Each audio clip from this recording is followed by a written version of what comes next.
Welcome back to our Pay Time Off series. We're on part four, paid sabbaticals, specifically how to get one, even if you're not in academia. In 2025, sabbaticals have moved far beyond the university academic model. Tech companies, private companies, law practices, everyone is offering them because they figured out what universities have known all along, that people who step away from their job often come back refreshed, skilled, connected. They get promoted. They represent the university at the highest levels. They create even more than ever thought possible. So we're going to be reframing sabbaticals today as strategic career accelerators that are available for every woman physician. They are, when you pitch it my way, I'm going to show you how they save the hospital a lot of money, multiply its prestige, lead to innovation and skill building. Paid sabbaticals will solve your center's $1 million problems, and they will make your career bulletproof in any economy. It's literally $1 million upgrade for you. So let's get started. What actually is a sabbatical? It's a strategic career pause. It could be weeks, months, or years where you step away from your regular job to pursue other activities and maybe a little bit more creative or innovative in nature. So it might look like writing a book, research, skill building, international training, launching something new. So you're still creating, but you're not doing your usual 9 to 5 job, but you're getting paid like you're doing your usual 9 to 5 job. And the strategic byproducts are incredible. Okay.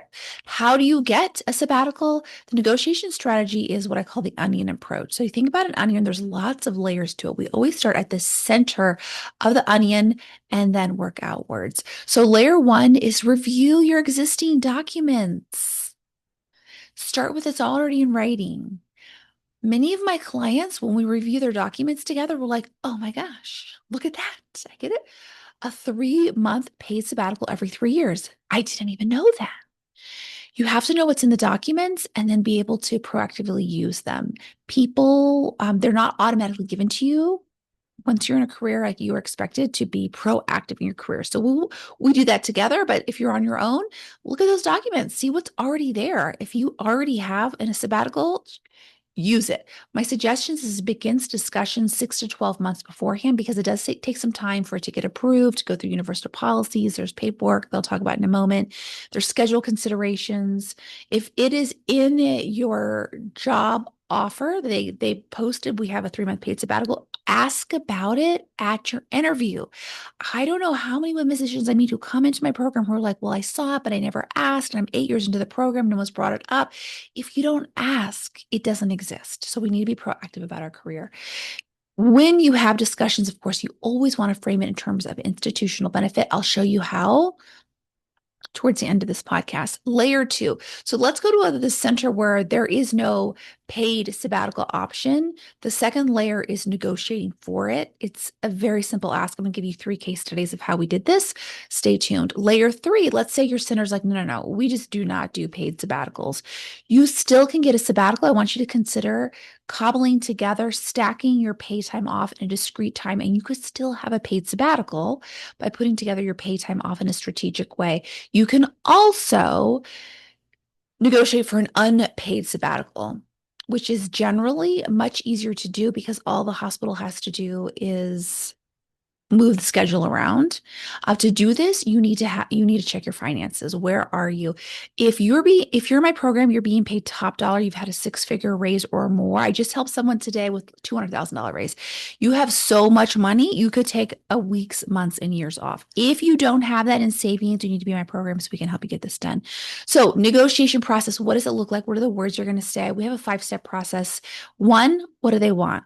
Recruitment, retention, innovation, papers, RVUs, best hospital in the city.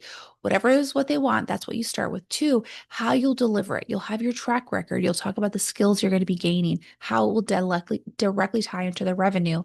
3 is what you want, the paid sabbatical. 4 is silence. You have some time to figure it out, to think it through. 5 is get it in writing. Always, always, always get it in writing. If it happened, but you didn't get it in writing, it didn't happen. All right, let's do some case studies. The academic who almost left $400,000 on the table. So I had a client who was part of her package is that she's entitled to a full year of paid sabbatical every 10 years. It was actually written into the university contract. Like it was available for everyone at her level, but she never used it because she had thoughts like, well, no, I don't see anyone using it. Not even the chair takes a sabbatical. I really shouldn't. They really need me. And so she was interpreting not using her benefits as something that she just it was not available to her. So in the coaching, what we get through, it's written down, it's actually meant to be used. And the coaching was like, why does your universe want you why does your university want you to take a year off? I mean, they'd only put it in there for benefits them. And we could get to is that these paid sabbaticals weren't decoration. They absolutely benefited the university in terms of 10 times the productivity. She could write 10 times the papers, the grants. She would bring 10 times the skills back at the end of the 20, at the end of the 12 months. She would help amplify the reputation of the institution. This year off, the university gave to her because they knew she would create a huge ROI for the university. So once we were able to clear that mental block, she was able to go through and request her 12-month sabbatical. And it does sometimes take up to 12 months to request. So you want to start this early. And we just helped her at every step with every conversation with the chair and the documentation and turned that 12 months into an unforgettable year of numerous papers, grants, invited lectureships, international travel. This is exactly what sabbaticals are designed to do. And about her, and she did come up, this is pretty common to have guilt about other colleagues not having the same benefit. And this is what we reframed in coaching too. They actually do have the same benefit. They actually do. And they can negotiate it for it too. So everyone is choosing what they want. You might be thinking, why aren't her colleagues electing for this? So she runs an R01 funded grant lab, an R01 funded lab. Not everyone wants to do that. But if a colleague wanted a year off through this mechanism, she could start a R01 funded grant. Someone like me, for example, applying for a grant sounds like torture. I would much rather generate a bajillion RVUs than write one grant. I would very, very happily say, please give me my clinical service. I will sign out these slides happily. Keep your 12-month grant, 12 months sabbatical. I don't want it. So the idea being every human adult is choosing exactly what they want. Her colleagues benefited from her cranking out this incredible academic year, just as she benefits from having the 12 months off. Next topic, sabbaticals outside of academia. It is totally possible. So I've helped physicians in community practice and private practice also get paid sabbaticals, and here's how. The first one, this was a part of her job. It was a part of her job that they had 3-month international sabbaticals, all employees, even part-time employees. So it was a matter of filing paperwork. So just to know your policies. Case two, this is a very interesting case, but what you're going to see is my philosophy around negotiations is I listen to my clients. What are all the problems? What would you dream love to have? All right, we're going to solve all the problems with your dream ask by how we position it. So in her case, they were a group of 5, but they really needed to be a group of 10. It was private practice. And so 5 physicians were doing the work of 10. It had been 10 years. They had been aggressively trying to recruit, nada. 0 people had come. And so the 5 doctors were really thinking, should I stay? Should I go? This is crazy. The hospital knew they needed more doctors, but they couldn't get them. She really wanted to have a paid sabbatical. She had come to my training. She saw that was a specialty that I worked on. She's like, how does this happen? So this is how I put it together. Your university has a multi-million dollar problem. They can't recruit. You want a paid sabbatical? We're going to put these 2 things together. You are going to go to your university and explain to them you have an idea of how to successfully move through a recruitment season this year and get these hires this year. You're going to show them they haven't been able to hire. Their even retention is shaky. It may be even a more expensive problem. The coverage is already fragile. It may get worse if the 5 faculty or the 5 physicians who are here decide to leave. So we have an idea to make this job a prize job that outshines every other job. Let's introduce the idea of a 3-month paid sabbatical every 3 years, and it rotates through our existing faculty and the new faculty. This will have our job stand out, improve retention, and stabilize our group. It will create millions of dollars for the hospital. Negotiation is about solving your hospital's biggest need with your biggest want. How you do it matters. This is what we do every day inside of my program. I want to say a couple things about unpaid sabbaticals. So, of course, we always want to have paid sabbaticals. Always, always, always. That's the center of the onion. If you have exhausted everything, then you want to consider the possibility first of just stacking off all your paid time. So patching together your PTO, vacation, CME, you want to put all that together. It's possible you have a paid sabbatical just by being creative. But there are some unpaid options. And what I want to say about if you're going to pursue the unpaid option, and some people will, is you want to build your sabbatical fund while you work. So this one may be automatically depositing $2,000 to $5,000 a month into a sabbatical account.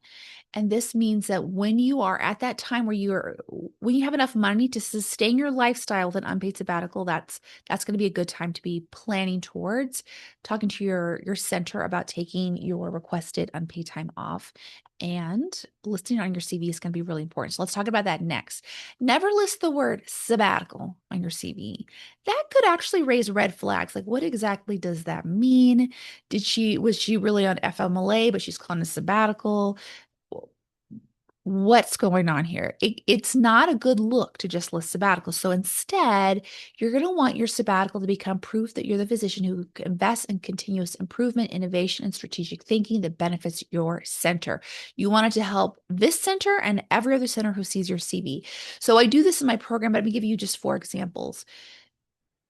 One example would be healthcare innovation sabbatical. So it sounds prestigious, forward thinking, like you were handpicked for something exclusive, and you are. Paid sabbaticals are exclusive for many centers. They're not exclusive in my program, very, very common, but for most universities, they're exclusive. So you want it to sound that way, especially if what you're doing is tied into healthcare innovation. Like if some of your time is going to be spent in Epic learning how to onboard Beaker, take credit for that. Another idea is executive leadership development sabbatical. This is a pure power move. It positions you for C-suite material who is invested in high-level strategic skills and learning. So this is for those of you who are going to take time off and you're going to do some leadership development there, and your ultimate goal is to be in the C-suite. All right. Third idea is digital health research sabbatical. This is very future focused. It's smart. It makes you the physician who saw where healthcare was heading and you got there first. This is for those of you who are going to take some time off to do coding or to bring in billing programs, or you're going to take some time to go to Wisconsin and learn what Epic's up to. A fourth idea is physician leadership and performance coaching sabbatical. So it sounds like you're not just getting coaching, you're training other high achievers. You're building programs. So these are for the physician coaches in the world who are going to use this year to build really meaningful coaching programs. Another one, I have 5. Clinical innovation research sabbatical. So clinical has you tied to medicine. Innovation makes you sound cutting edge. Initiative is something significant, not just something that happened to you. So this might be for the person who is going to go learn a new skill or take some time off to write papers and grants. All right, next topic, the paperwork reality. Do not let this spin you out. But many of my clients who have gone through the sabbatical have been surprised that you actually have to document in advance your time away. And it makes sense. If an institution is going to give you, let's say, your salary of $400,000, and you're going to step away for 12 months and you're not going to do any RVUs, they have to be able to document it. And it's not unreasonable. It's like if you're going to go for a week of CME meetings, you have to document it. You have to tell them where you're going, what you're going to be doing. It's just paperwork. So with my clients, what we'll do is I'll see them. They will procrastinate on this for weeks. I don't want to. And what we'll do strategically is we'll just sit down together in a session. In 30 minutes, we'll knock it out. 30 minutes is all it's taking. If it's taking you longer than 30 minutes to get this part done, you're doing it wrong. Come see me. We can help you with this. So how it usually works is I have the person tell me their goals, what they're hoping to accomplish. We draft the proposal together, polish it off with AI. It's irresistible. It's focused on tangible results, ROI, prestige, and retention value. Now, the coaching solution, the mindset that will help you with this paperwork is this. I only have to do 30 minutes of paperwork to get $400,000 and 12 months of complete freedom. I cannot wait to write this proposal. This is the best 30 minutes of my life. The ROI is crazy. I have to let you know, this will also help you, is that for mindset piece is that writing this proposal isn't just for your university, it's also for you. Because I'll tell you, without a plan, this 12 months will fly by and you'll have nothing to show for it. But if you have a plan, you show your brain, this is what we're going to do in the first quarter, the second quarter, the third quarter, the fourth quarter. This will be one of the most pivotally productive years of your life. You will feel amazing. You'll feel very anchored. You'll have time to rest and rejuvenate. You'll be so proud of yourself at the end. This is for you. And that thought will help you get it done fast. Next is design this year of your life to be one of the best years of the best year of your life yet. Let's just say it. What most people miss about sabbaticals is the work you're going to be doing, for the most part, can be done anywhere. Just hear me out. I'll give you some examples. But if the goal of your sabbatical is in part to write papers, you can write papers in Bali. Okay? Right. Yes. In Paris, in Rome, you can write papers in all of these places. And you might even write them faster if you're not in your office constantly being like, here comes faculty meeting, your Outlook calendar isn't flooded with, let's go interview the residents. I mean, it's possible if you, let's say, if you took a 12-month sabbatical, you stayed in your office and you just did everything that all the other the faculty are doing in terms of meetings and interviews and trainings, even if you did no clinical work, you could have a full-time job just doing all the thankless, unpaid, like I don't know, maybe not unpaid, but all the thankless work that has nothing to do with RVUs is a full-time job. So getting out of the office is critical. You have to, you actually have to. You'll get so much more work done. If your boss doesn't like it, talk to me. It's just a negotiating point. Let's talk about those of you who are going to do like learn a new surgical skill in Boston. Make sure you build in. So we're talking about the best year of your life. Build in time. Buy those Broadway show tickets or those theater tickets. Book those Michelin star restaurants. Take a weekend trip to New York City or Vermont. Make sure that you plan on the personal side to make this the best year ever, because your university will not say, are you sure you've taken enough time off to do fun things? No, no, no. They're going to be like, what more, how more papers can I have? Which is fine. It's what universities are supposed to do. But you want to, as you're planning the strategic byproducts for your university to approve your sabbatical, you also want to be planning the personal milestones you want to accomplish on your time off. Other ideas that if your kids are out of state, they're going to college or they're settled down in another state, plan your sabbatical in their state so you can see them more regularly. What I want you to think about is parallel structure. You're going to be creating professional goals, research writing, skill building, networking, leadership for your university, but you also need to have in parallel, and you won't submit this to university, this is for you, personal adventures, travel experience, milestones, family time. I would also suggest planning your sabbatical around your birthday. Okay, let's say 50th birthday is coming up. Plan your sabbatical year around your 50th birthday year, and every month go somewhere new. You can synchronize if you're married to another physician, many of us are, synchronize your sabbatical with his sabbatical and spend a year traveling the world together, funded by your institution. Incredible. All right, I want to now transition to top 10 sabbatical sprints. So I do this at the end of towards the end of my podcast, where I give you just 10 great ideas to think of. We're not going to go too deep into it, but just to list them that are beyond the traditional ideas of what a sabbatical is. Next level approaches include one, a visibility engine. You can also call this a reverse sabbatical. So a lot of people think of sabbaticals, I'm going to go hide for 12 months. You actually do not want to do that. You want to be very visible because you don't want this to be your one and only sabbatical. If your university sees nothing has happened in 12 months, you're unlikely to get another sabbatical. So we're taking the sabbatical and we're going to call it a reverse sabbatical. We're building a visibility engine. You are going to be showing the world you're busy, writing op-eds, launching a podcast, building your signature talk. You're going to be visible and in demand. Your university is going to be like, she is busy. We need to get her a second sabbatical, right? Yes. Two, career insurance. Frame your sabbatical as the thing that's going to make your career bulletproof. You will come back from it. You're the person they want to promote. Other centers are going to want to recruit you. This is a very valuable year for you. Three, passive income. So if you've always had an idea to write a book, build a course, become a coach, this is your year to do it. And it can pay dividends. This can be your time to build it up so that when you go back to work, it is passively creating income for you. 4, international training. You could learn surgical innovations in Tokyo, digital health in Copenhagen, wellness models in Costa Rica. Return with skills and global credibility. 5, launch pad. So if you're thinking, you know what, I might leave medicine to be full-time coach. I might leave medicine for real estate. I might leave medicine for consulting. Use this year as your launch pad. Test drive. How does this working? Build it up so you have an option to leave. Experiment while your salary is being covered. 6 is what I call 12 by 12 adventures.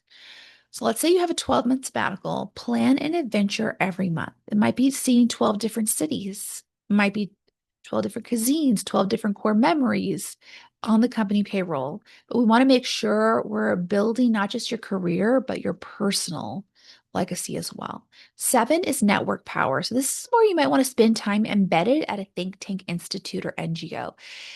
So this might be like spending some time in Wisconsin. Don't in the summertime, right? Not in the wintertime. If you want to be around the leaders of Epic, or if you want to be around policy leaders, some time around the United Nations, you're going to build connections that will open doors that you just can't get to when you're full-time in your clinic. 8, luxury health upgrade. So this is the year that if you're going to have an elective surgery, you're going to have hysterectomy, you want to get your menopause dialed in, you want to really just work on feeling 10 years younger, treat this year as a full body reset, in addition to your university goals. Generational wealth. I want to say here too, some universities have no requirements for you to take 3 months off. It's just built in. And if that's the case, really focus on your personal needs and goals. Generational wealth. So this is the time where you may want to think about, okay, how can I use this year to lay financial bricks that will compound for decades, whether that's grants, creating some really interesting intellectual property, investing, skill building. 10 is skills stack. So you want to return with elite new skills, maybe in business building, negotiation, investing, public speaking. Become the physician who can do what others can't. Come back as a physician with a whole new skill set. All right, next is your sabbatical action plan. So this is at the end of every podcast. I try to give you 5 things that you can do to get this in reality. First is review your contract. What is already written down? What are you already entitled to? Highlight that, highlight that. Highlight any language around sabbaticals, leave, CME, pay time off, unpaid time off. Kind of figure out what is already mine that I just haven't claimed yet. 2 is start discussions early. Sabbaticals can take 6 to 12 months to approve. So get those discussions done early. Make sure you're bringing our 5-step negotiation strategy that I've already given you in the session. Bring it here, or we can help you draft this, of course, step by step in my program. 3, draft a strategic plan that has mapped out your professional milestones. Show them how you're going to come back with a 10x ROI. And this is something that should take you no longer than 30 minutes to do. So do not get derailed by this. 4 is dream your best personal year yet. If you have 12 months of pure freedom, where would you be? What would you do? Who would you spend time with? Start off with, in my sabbatical year, it would be amazing to do X, Y, and Z, and just dream it up so that you can start creating that as well. We want to create your personal goals, milestones in parallel. Last point. This is a really, really important point. If you've been tuning me out, come back to me. You need to clarify expectations up front. So you need to figure out, okay, on this 12 months, what does it mean? Where do I need to be when? Am I able to opt out of faculty meetings, resident recruitment, teaching? Or is all that still expected? Find that out, get that written down. You don't want to be in a position where your university is mad at you because you haven't done something that you didn't think you have to do, and they pull you back from your sabbatical. So get it in writing. Bottom line, sabbatical is not time away from your career. It's a strategic career accelerator if you do it right, as outlined here. It's your chance to 10x your visibility, your income, your professional trajectory, while also 10xing your personal life if you do it this way.